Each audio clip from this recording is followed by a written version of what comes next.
안녕하세요. 사연을 부탁해입니다. 오늘의 사연을 소개하겠습니다. 우리 엄마는 조용조용하고 싫은 소리 한마디 못하는 성격입니다. 덕분에 시집살이는 딴 세상 이야기였어요. 그런 엄마 성격 덕분에 형수님과 큰 마찰 없이 잘 지냈는데요. 형수님도 엄마 성격과 비슷하다 보니 조용하고 배려심이 많은 편이거든요. 하지만 문제는 제 아내였습니다. 아내는 외동딸로 공주처럼 자랐다는 말을 항상 했는데요. 그 공주처럼 자랐다는 말이 이기적이라는 말일 줄은 꿈에도 몰랐습니다. 결혼 전에는 애교도 많고 하다 보니 그 모든 것이 예쁘게만 보였지만 결혼하고 나니 이기적인 모습들이 눈에 들어오기 시작했습니다. 예전에는 예쁘게만 보이던 것들이 이제는 더 이상 예뻐 보이지 않았어요. 우리 집은 부모님 생신이나 명절이 되면 항상 본가에 모여 함께 음식을 만들고 집안일을 나눠서 했습니다. 남자든 여자든 상관없이 모두가 집안일을 공평하게 해왔어요. 아버지는 김치찌개 같은 것도 기가 막히게 잘 끓이시는 분이라 명절 음식은 다 같이 나눠서 준비하는 것이 우리 가족의 전통이라면 전통이었습니다. 하지만 아내는 그런 분위기와는 전혀 어울리지 않았다고 해야 할까요? 본가에 가면 손 하나 까딱하지 않았고 제가 쓰던 방에 들어가 휴대폰을 보거나 잠을 자곤 했어요. 음식이 다 만들어지면 그때서야 나와서 정신없이 먹기만 했고요. 처음에는 그러려니 했지만 시간이 지날수록 가족들의 시선이 부담스러워지기 시작했습니다. 그래서 어느 날은 아내에게 조심스럽게 말을 꺼냈어요. 자기야, 다들 음식 만드느라 고생했으니까 설거지는 자기가 하는 게 어때? 내가 설거지를 왜 해? 나 그러려고 결혼한 거 아니니까 강요하지 마. 아내의 단호한 말에 순간 당황했지만 다시 좋게 설득했습니다. 저가에 가면 나도 일 돕고 그러잖아. 그러니까 자기도 그 정도는 할 수 있잖아. 그냥 먹기만 하면 자기도 미안할 거 아니야. 그러자 아내가 예상치 못한 논리로 입을 뗐어요. 자기는 잘 모르겠지만 나는 마음속으로 항상 감사하게 생각하면서 효도하고 있어. 겉으로만 잘하는 것보다 이 마음속에서 우러나온 진심이 중요한 거야. 겉으로 잘 보이려고 아부하는 사람은 진정성이 없는 거잖아? 표현은 잘 못하지만 마음속으로 항상 감사하게 생각하는 사람이 진짜인 거야. 그 말을 들었을 때 솔직히 많이 황당했지만 아내는 자신만의 논리를 굽히지 않았습니다. 마음속으로만 효도하는 게 진짜 효도라는 말을 듣고 말도 안 되는 소리라는 생각과 함께 씁쓸함을 감출 수가 없었는데요. 그럼에도 불구하고 저는 처갓댁에 갈 때마다 장모님 옆에 서서 묵묵히 음식을 만들거나 설거지를 도맡아 하곤 했습니다. 아내는 역시나 처갓댁에서도 손 하나 까딱하지 않았어요. 그 모습을 보며 대단하다는 생각이 들긴 했지만 평소 본가에서 항상 집안일을 했던지라 저는 묵묵히 일을 도왔습니다. 그런 저를 장모님이 말리기도 했는데요. 이서방, 그냥 내가 할 테니까 앉아 있어. 아닙니다. 같이 하면 빨리 하잖아요. 장인 장모님은 제가 도와주는 것을 항상 고맙게 생각하셨고 그런 따뜻한 반응에 저도 보람을 느끼곤 했어요. 하지만 시간이 지날수록 제 마음속에 불만이 쌓여가기 시작했습니다. 본가에서나 처갓댁에서나 아내의 태도는 변하지 않았으니까요. 그러던 중 김장철이 다가왔습니다. 본가에서는 매년 가족들이 다 같이 모여서 김장을 했기 때문에 아내에게 조용히 말을 꺼냈어요.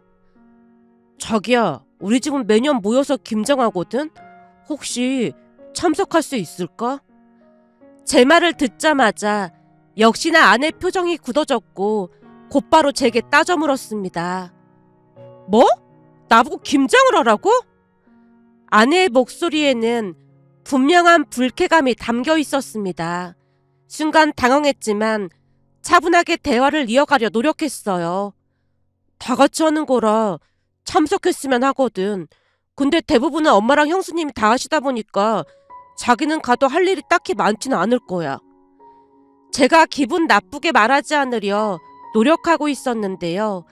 아내가 눈을 동그랗게 뜨고 화를 냈습니다. 내가 왜 김장을 해야 해? 난 그런 거 할 생각 전혀 없어. 난 집안일하고 김장하려고 결혼한 게 아니니까. 순간 속에서 답답함이 치밀어 올랐지만 억지로 가자고 할 수는 없는 노릇이었기에 알았다고 대답하고 말았습니다. 아내와의 대화가 끝나고 나서 마음이 무거워졌는데요.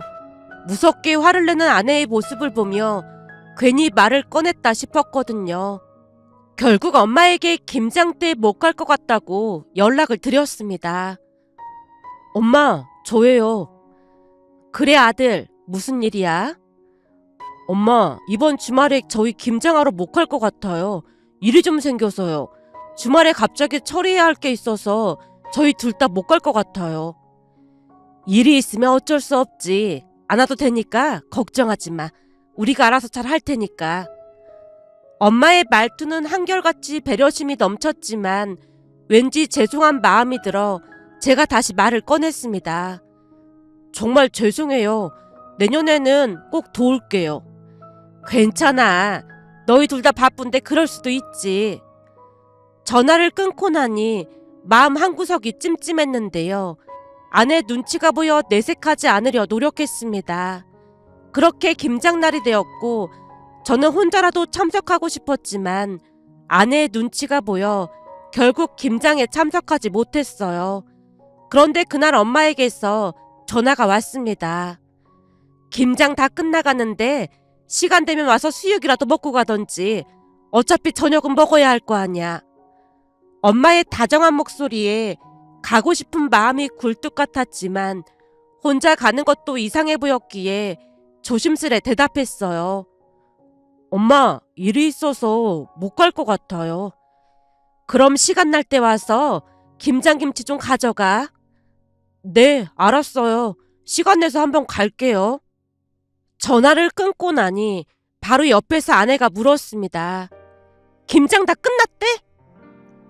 지금 막 끝났나 봐. 엄마가 수육 먹으러 오라고 했는데 그냥 됐다고 했어.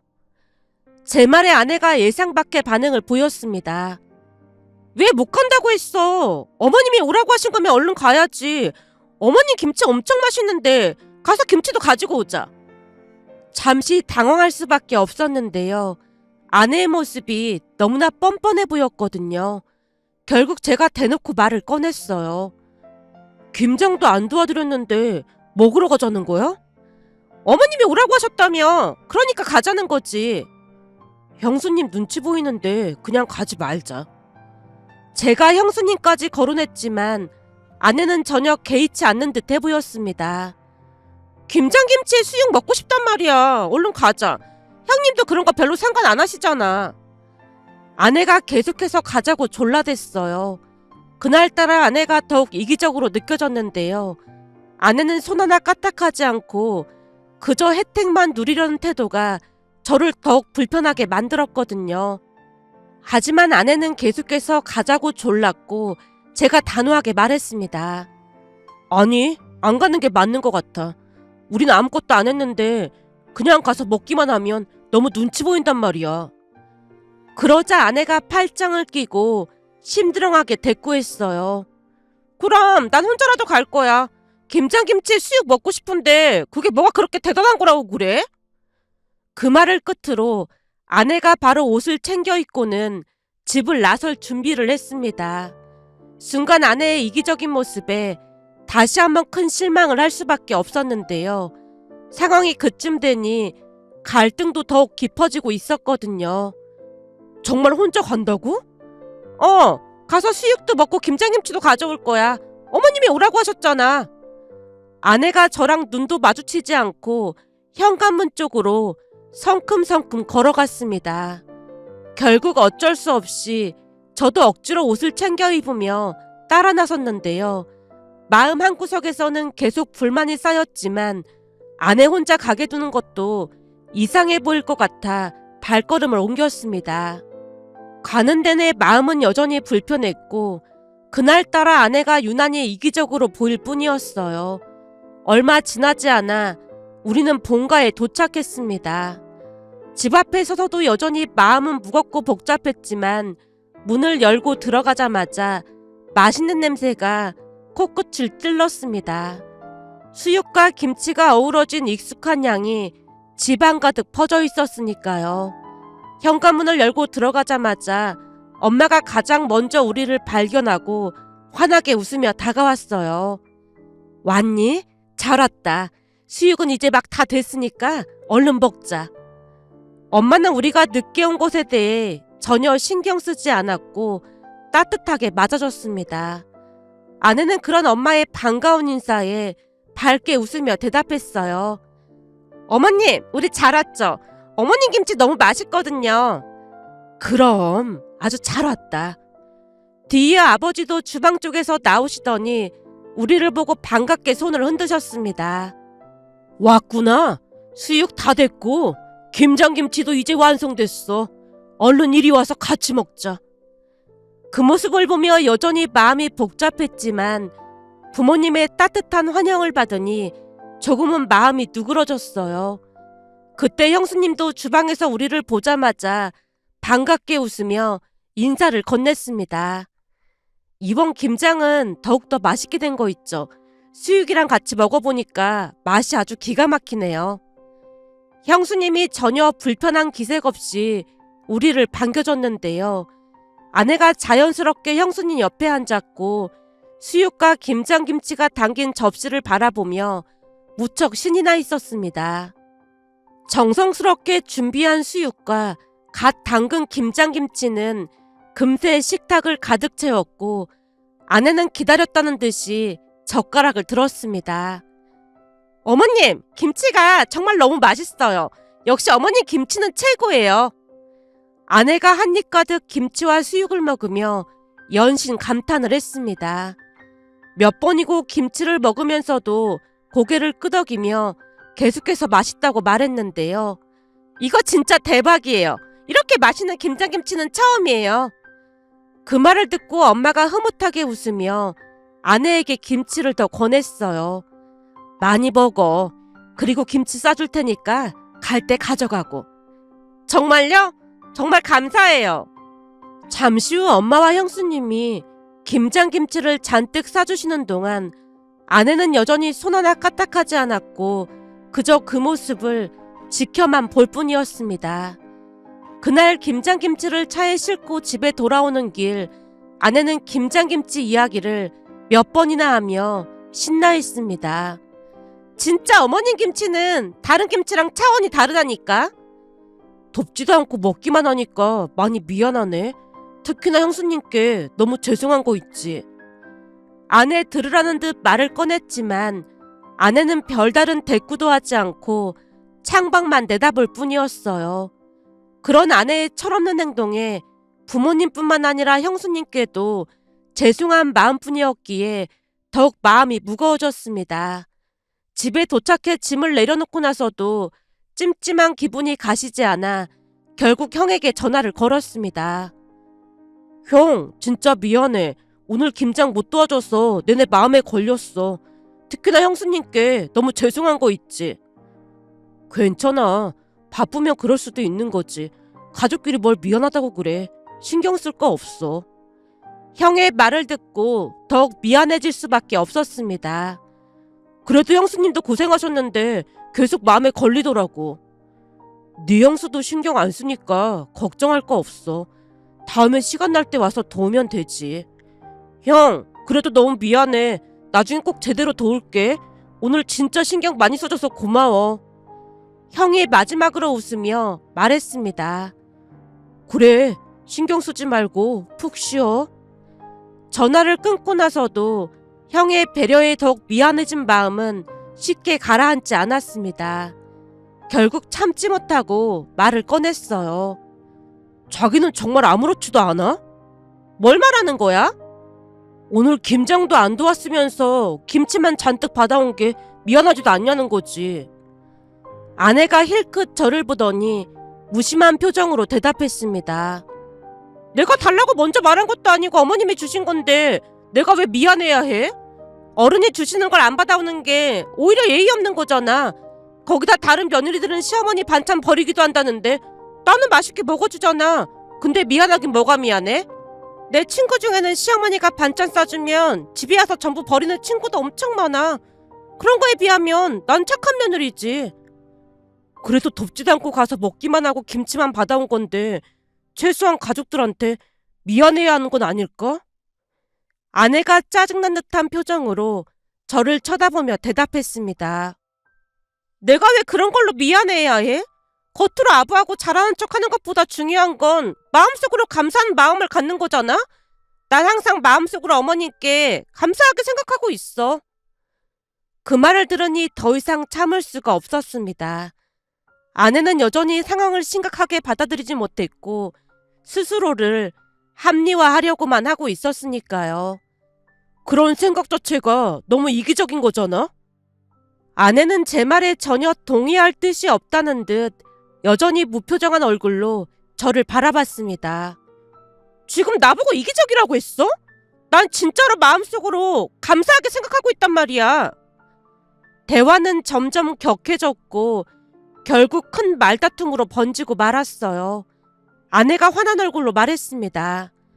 여기 계속 있으면 더 싸울 것 같으니까 난 친정에 갈 거야. 그 말과 함께 아내가 대충 짐을 챙겨서 집을 나섰어요. 아내가 화를 내며 친정으로 떠난 지 얼마 지나지 않아 제 휴대폰이 울렸습니다. 안녕하세요, 아버님. 제가 인사를 드리자 장인어른이 평소처럼 차분한 목소리로 대답했어요. 혹시 지금 시간 괜찮나? 잠깐 얼굴 좀 봤으면 해서 말이야. 장인어른의 말씀에 밖으로 나가 만나게 되었는데요. 동네의 작은 호프집에서 장인어른이 먼저 자리를 잡고 계셨어요. 결혼할 때 아내가 처가댁 근처에 집을 구해야 한다고 해서 처가댁과 가까이 위치하고 있었거든요. 저를 보자마자 장인어른이 미소 지으며 반기셨어요. 여기 함께 늦은 시간에 불러서 미안하네. 장인어른이 천천히 소주병을 따며 말없이 한 잔 따라줬습니다. 그렇게 한동안 말없이 소주를 주고받으며 한두 잔 마셨는데요. 장인어른이 무겁게 입을 열었어요. 근데 오늘 무슨 일이 있었던 건가? 민채가 눈물까지 흘리면서 집에 들어왔던데 자네랑 다퉜다는 말만 하고 다른 말은 안 해서 말이야. 장인어른의 물음에 순간 머리가 복잡해졌습니다. 아내와의 말다툼과 그동안 쌓인 불만들이 떠오르며 어떻게 설명해야 할지 고민이 되었거든요. 장인어른의 눈빛은 차분했지만 속으로는 걱정하시는 게 분명해 보였어요. 술잔을 비우고 나서야 제가 천천히 대답했습니다. 사실 아내랑 조금 다퉜습니다. 그동안 불만이 쌓였던 게 오늘 터졌던 게 아닌가 싶습니다. 제가 차분한 분위기 속에서 조금씩 마음을 열고 아내와의 갈등에 대해 털어놓기 시작했습니다. 소주잔을 기울이며 조심스럽게 말을 이어갔어요. 아내와의 갈등이 어떻게 시작됐는지 그리고 그동안 쌓였던 불만들을 전부 털어놓았는데요. 장인어른은 처음부터 말없이 제 말을 듣고 계셨는데 그 침착함이 오히려 더 무겁게 느껴졌습니다. 아버님, 사실 명절 때부터 문제가 있었어요. 명절에 다 함께 음식을 준비할 때 민채는 전혀 도우려고 하지도 않았고 방에 들어가서 잠을 자거나 휴대폰만 보고 있었거든요. 가족들이 모두 있는 자리다 보니까 제가 오히려 눈치가 보였습니다. 장인어른은 여전히 묵묵히 듣고 계셨고 제가 한숨을 내쉬며 계속해서 말을 이어갔습니다. 김장할 때도 비슷한 상황이었어요. 같이 김장을 하러 가자고 했더니 김장하기 싫다고 딱 잘라서 말했거든요. 물론 거기까지는 그럴 수도 있다고 생각했습니다. 근데 김장이 끝났다는 말을 듣자마자 수육이랑 김장김치를 먹으러 가자고 하는 거예요. 일은 하나도 안 뒀고 가서 먹기만 하면 눈치가 보이잖아요. 부모님만 계시면 괜찮을 수도 있겠지만 형수님도 계시다 보니 제 입장에서는 정말 눈치가 보였거든요. 하지만 민채는 그런 거 전혀 상관하지도 않았고 가서 맛있게 먹고는 심지어 김치까지 잔뜩 받아서 집에 왔어요. 그래서 제가 좀 잘못된 것 같다고 말했던 것뿐이고요. 제가 있었던 일을 자세히 말하자 장인어른은 여전히 아무 말 없이 듣고 계셨지만 표정이 점점 무겁게 굳어져 갔습니다. 마치 돌처럼 굳어버린 것 같은 표정이었으니까요. 거기다 민채가 평소 입에 달고서는 말이 자기는 마음속으로 항상 고마워하고 있다고 하면서 겉으로 도와주는 척하거나 행동하는 것보다 마음속으로 진심으로 감사해야 하는 게 더 중요하다고 말을 하거든요. 그러면서 오히려 제가 이해를 못하는 거라고 몰아붙이고는 집을 나갔습니다. 그 순간 장인어른의 얼굴이 돌처럼 굳어버린 채 한동안 말없이 저를 바라보셨습니다. 장인어른 앞에서 아내에 대한 이야기를 모두 털어놓았는데요. 장인어른이 한참 동안 말없이 소주잔을 기울이셨습니다. 그 순간 저는 불안감에 휩싸였어요. 딸에 대한 이야기를 이렇게 솔직하게 말한 게 과연 옳은 일일까 싶었거든요. 장인어른이 결국 깊은 한숨을 내쉬며 조용히 제게 사과하셨어요. 미안하네. 자네가 많이 힘들었겠구만. 장인어른의 말은 짧았지만 그 속에 무거운 기운이 느껴졌습니다.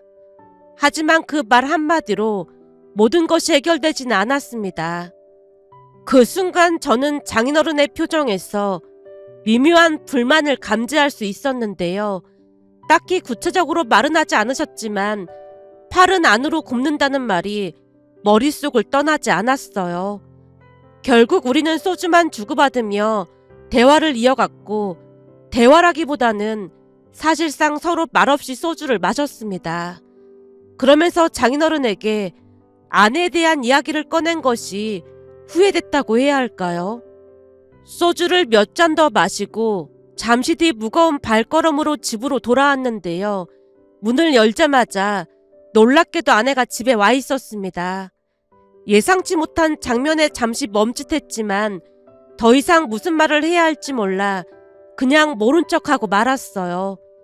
그 순간 장인어른과의 대화가 머릿속에서 계속 맴돌며 불편함이 더해졌습니다.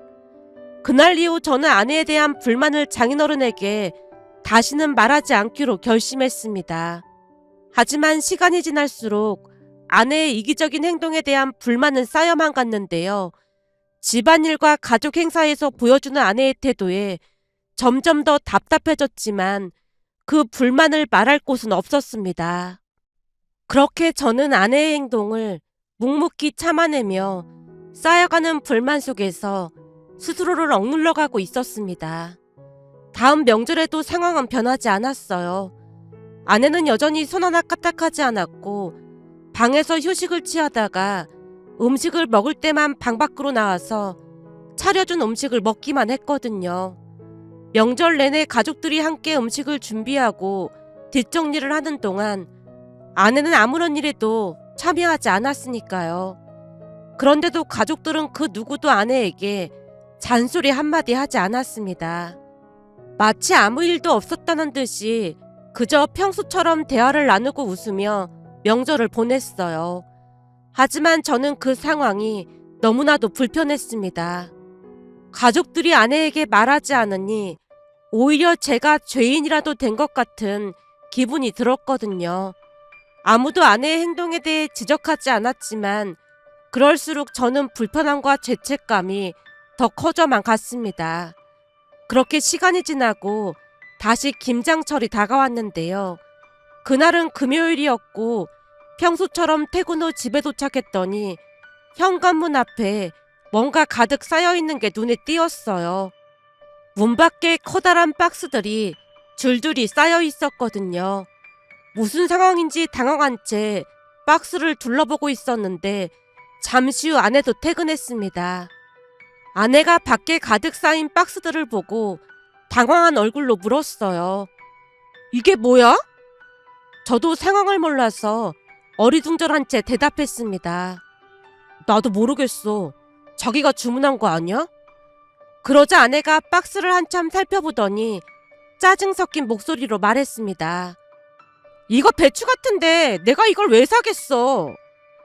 아내가 짜증 가득한 얼굴로 저를 노려보며 답답하다는 듯 말했는데요. 저 또한 전혀 모르고 있던 상황이라 당황한 채 서 있었어요. 그때 갑자기 아내의 휴대폰이 울렸고 아내가 전화를 받았어요. 엄마! 전화기 속에서 장모님의 밝은 목소리가 들려왔습니다. 민채야, 퇴근했니? 응, 방금 퇴근했어. 근데 문 밖에 절인 배추가 산더미같이 쌓여있는데 이거 엄마가 보낸 거야? 자세히 보니까 보낸 사람 이름에 엄마 이름이 써있는 것 같아서 말이야. 아내의 목소리가 살짝 높아졌지만 그 순간 장모님이 큰 목소리로 웃으면서 말씀하셨어요. 아, 그거 내가 보낸 거야. 저번에 네가 사부인 김장김치 가져다 줬잖니. 먹어보니까 맛이 아주 기가 막히더라고. 그래서 나도 김장을 좀 해볼까 해서 보냈어. 순간 아내가 당황한 듯 목소리를 높였습니다. 엄마 김장 해본 적도 없으면서 절인 배추를 이렇게 많이 샀단 말이야? 그건 그렇다 쳐도 왜 우리 집으로 보낸 거야? 장모님이 여전히 쾌활한 목소리로 답했어요. 내가 사부인께 김장김치 맛있게 만드는 비법을 좀 여쭤보면서 이번 김장은 같이 하자고 했거든. 근데 곰곰이 생각해보니까 사부인께서 우리 집까지 오시는 것도 불편하실 것 같고 우리가 사돈댁으로 가는 것도 좀 그렇잖아. 그래서 너희 집이 제일 편할 것 같더라고. 아빠랑 같이 지금 가는 중이니까 기다려. 장모님이 전화를 끊었고 아내도 전화를 끊은 뒤 짜증 가득한 얼굴로 현관 밖에 쌓인 절인 배추 박스를 노려봤습니다. 그 모습에 저도 당황스러웠지만 어떻게 해야 할지 몰라 어색하게 서 있을 수밖에 없었는데요. 잠시 후 장인어른과 장모님이 무와 각종 양념들을 잔뜩 들고 오셨습니다. 거실 한쪽에는 배추를 가득 쌓아놓았고 다른 한쪽에는 김장에 필요한 재료들이 하나 둘씩 정리되기 시작했어요. 장모님이 활기차게 움직이며 아내에게 이것저것 일을 시키기 시작했습니다. 민채야, 저기 있는 무 좀 씻어줘. 그리고 배추 정리도 도와야지. 아내가 여전히 짜증 가득한 얼굴로 마지못해 움직이기 시작했지만 장모님의 지시에 따라 몸을 움직이고 있었어요. 그러던 중 장모님이 문득 제게 다가오셔서 말했습니다. 참, 내일 사돈 두 분도 오신다고 하셨어? 그 말을 듣고 순간 당황할 수밖에 없었어요. 바로 방으로 들어가 휴대폰을 꺼내 들고 엄마에게 전화를 걸었습니다. 엄마, 저예요. 혹시 김장 때문에 내일 우리 집으로 오시는 거예요? 그래, 사부인이 김장 같이 하자고 하시더라고. 니들한테 미리 말한 거 아니었니? 그게 갑자기 우리 집에서 김장을 하신다고 해서 조금 당황스러워서요. 그 말에 엄마가 살짝 웃으며 대답하셨습니다. 들어보니 사부인이 김장하는 법을 배우고 싶다고 하셔서 도와드리기로 한 거니까 부담 가질 필요 없어. 엄마의 차분한 말에 한숨을 내쉬며 전화를 끊었는데요. 아내가 여전히 짜증 섞인 얼굴로 장모님의 지시에 따라 열심히 일을 돕고 있었습니다. 민채야, 배달 온 김장 매트도 꺼내서 잘 씻어놔라. 장모님은 김장 준비에 필요한 것들을 이것저것 지시하셨고 아내는 어쩔 수 없이 따르고 있었습니다. 아내가 짜증 섞인 표정으로 일을 했지만 장모님은 전혀 아랑곳하지 않았어요. 마치 기다렸다는 듯이 계속해서 아내에게 일을 시켰으니까요. 하지만 시간이 지날수록 아내가 계속 짜증 섞인 얼굴로 불만을 내비쳤고 그로 인해 분위기가 점점 더 무거워져 갔습니다. 힘들어 죽겠는데 왜 이걸 우리 집에서 한다고 한 거야? 아내가 큰 목소리로 투덜댔는데요. 그 순간 장인어른이 더 이상 참지 못하겠다는 듯 갑자기 버럭 소리쳤습니다. 민채야, 너 지금 뭐 하는 짓이야? 어디서 버릇없이 말을 그런 식으로 하고 있어? 장인어른의 큰 외침에 아내가 깜짝 놀라 고개를 들었는데요. 장인어른의 얼굴은 분노로 굳어 있었고 눈빛은 날카로웠습니다. 장인어른이 한숨을 내쉬며 말을 이어갔습니다. 네가 이렇게 된 게 버릇없이 키운 우리 잘못이지 누굴 탓하겠어. 장인어른의 갑작스러운 호통에 아내가 당황한 듯 아무 말도 하지 못했는데요. 장인어른의 목소리는 더 강해졌습니다. 그거 조금 했다고 어디서 엄마한테 그따위로 행동해. 어디 가서 그러면 가정교육 잘못받았다는 소리밖에 더 듣겠어. 그게 부모 얼굴에 뻑칠하는 거야. 그동안 장인어른이 그렇게 화를 낸 적이 없었기에 장인어른의 호통에 아내가 잔뜩 겁을 먹었습니다. 장인어른의 단호한 태도에 아내는 더 이상 불평하지 않았어요. 그렇게 다음날 꼭두새벽부터 부모님께서 집에 오셨습니다. 김장을 돕기 위해 오신 두 분을 맞이하면서 형과 형수님은 함께 오지 않은 것이 궁금해져서 엄마에게 물었어요. 형이랑 형수님은 같이 안 왔어요? 사부인이 꼭 우리만 오라고 당부하셔서 우리끼리만 왔어.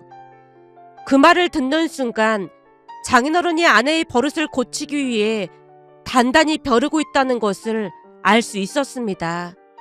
잠시 후 김장이 시작되었고 부모님과 장인 장모님이 화기애애한 분위기 속에서 함께 김장을 했습니다. 대화를 나누며 웃음도 오가고 가끔씩 농담도 섞어가며 즐겁게 시간을 보냈어요. 하지만 아내는 내내 침울한 표정으로 김장을 돕고 있었습니다.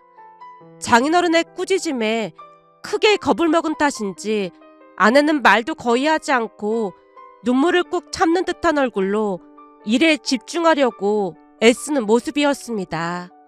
김장이 끝나고 부모님은 집으로 가셨는데요. 아내가 완전히 녹초가 되어 거실 한쪽에 주저앉았습니다.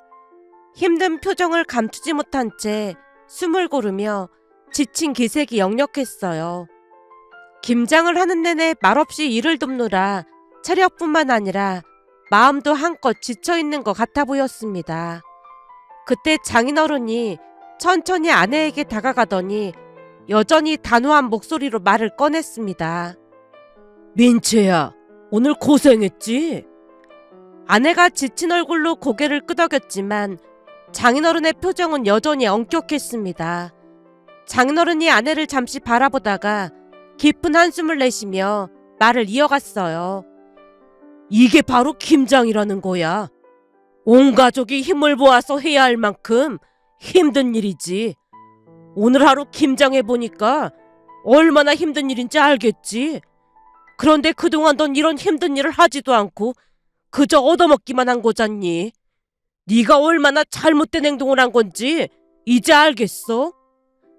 아내가 고개를 떨구고 아무 대답도 하지 못했습니다. 장인어른은 그런 아내를 똑바로 바라보며 말을 이어갔습니다. 시댁에 가서 가족들이 힘들게 음식 준비할 때 넌 방에서 잠만 자고 다 차려진 음식만 먹었잖아. 그때 다른 사람들이 어떤 마음으로 널 바라봤을지 한 번이라도 생각해 본 적이 있어? 아내가 여전히 말없이 앉아 있었지만 그 얼굴에는 후회와 자책이 서려 있었습니다. 장인어른은 그 모습을 놓치지 않고 더 깊이 파고들듯 말씀하셨어요. 역지사지라는 말이 괜히 있는 줄 알아? 그냥 얻어먹기만 할 때는 잘 몰랐겠지. 내가 사돈 두 분이라면 부르령을 내렸을 텐데 두 분이 워낙 좋은 분들이라 아무 말도 안 하신 거야. 이래서 호의가 계속되면 권리인 줄 안다는 말이 있는 거야. 사람들이 참 이상한 게 잘해주면 사람을 더 우습게 알고 함부로 할 생각만 하거든. 그게 얼마나 어리석은 짓이야. 앞으로 사돈 두 분께 잘할 생각해. 세상에 그런 분들이 어디 있는 줄 알아? 아내가 차마 고개를 들지 못한 채 여전히 고개를 숙이고 있었습니다. 그 사이 장모님이 김치통에 김장김치를 담으며 아내에게 말을 꺼냈어요. 그동안 형님이 한 김치를 얻어먹기만 했으니까 이번에는 민채 네가 이 김치를 가져다 드리면서 진심으로 사과드리고 와. 가족이 되려면 다 함께 노력해야 하는 거야. 장모님의 말씀에 아내가 조용히 고개를 끄덕였습니다. 그렇게 김장김치를 챙겨서 형네 집으로 출발했는데요. 가는 내내 장인 장모님 두 분께 감사한 마음뿐이었어요. 아내가 제게 사과를 했거든요. 그동안 내가 너무 심하게 행동해서 미안해. 들어보니까 처음부터 며느리가 잘하게 되면 시댁에서 한도 끝도 없이 요구를 한다고 하길래 그랬어. 근데 생각해보니까 시부모님은 좋은 분들이었는데 내가 많이 나빴던 것 같아. 정말 미안해. 얼마 뒤 우리는 형과 형수님 집에 도착했습니다.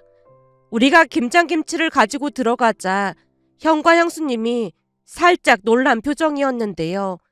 아내가 잠시 멈칫하다가 진심으로 사과를 했어요. 형님, 그동안 제가 많이 죄송했어요. 김장을 해보니까 보통 힘든 게 아니더라고요. 그동안 못되게 행동해서 정말 죄송합니다. 아내의 진심 어린 사과를 듣고 형수님이 잠시 놀란 듯한 표정을 지었지만 이내 따뜻한 미소를 지으며 아내의 손을 잡았습니다. 아니야, 이번에는 동서가 김장해줬잖아. 내가 오히려 고마워. 아내가 눈물이 맺힌 눈으로 형수님을 바라보다가 다시 한번 고개를 숙였어요. 형님, 앞으로는 진짜 많이 노력할게요. 형수님이 아내의 손을 다정하게 잡고 따뜻한 미소로 아내를 감싸 안았습니다. 그날 일은 아내에게 큰 전환점이 되었고 가족으로서의 책임을 느끼게 하는 중요한 시간이었다고 해야 할까요? 그 뒤 아내는 적극적으로 행동하며 변하고자 많은 노력을 했습니다. 얼마 뒤 장인어른이 제게 다시 사과를 하셨어요. 어렵게 얻은 아이라 귀하게만 키웠더니 문제가 생겼구만. 자네한테 정말 미안하네. 귀한 만큼 엄하게 키웠어야 했는데 우리 잘못이야. 앞으로도 혹시 문제가 있으면 말해주게나. 우리 민채가 많이 부족하겠지만 잘 좀 부탁하네. 아닙니다. 제가 오히려 부족한 게 더 많은걸요. 그 뒤 아내는 가족의 진정한 의미를 깨닫고 점차 변하기 시작했습니다. 가족이란 단순히 받기만 하는 관계가 아니라 서로 함께 노력하고 배려해야 하는 소중한 존재라는 것을 깨달은 듯 해보였으니까요. 며칠 전 형수님에게 전화를 해서 김장 날짜를 직접 물어보는 아내의 모습을 보며 참 많이 변했다는 생각과 함께 장인 장모님에게 감사한 마음을 전하고 싶어 이렇게 글 남겨봅니다. 오늘의 사연은 여기까지였습니다. 즐겁게 보셨다면 구독, 좋아요 부탁드립니다. 고맙습니다.